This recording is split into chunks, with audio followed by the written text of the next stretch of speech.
Top state officials are debating what to do about the growing number of disruptive protests at the Capitol. Some of those highly visible protests in recent months have ended in violence, arrest, and injury.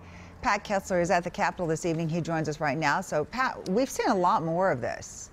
Yeah, we see a lot more nowadays. Protests and demonstrations are very common here at the Minnesota State Capitol, but the rising political tensions of the last couple of years have really caught a lot of people's attention. And now they're trying to figure out what to do about not just free speech, but violence.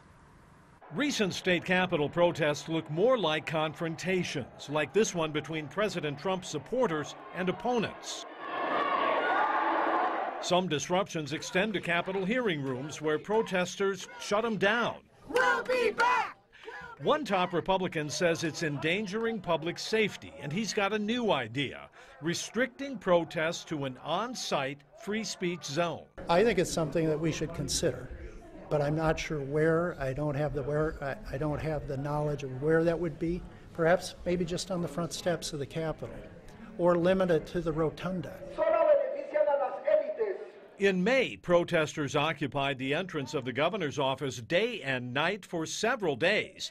But Lieutenant Governor Tina Smith said she's not concerned about it, or increasingly loud and disrupted rallies she calls the people's right. Our goal should always be protecting First Amendment rights, keeping people safe, and making sure that the functioning of government can continue.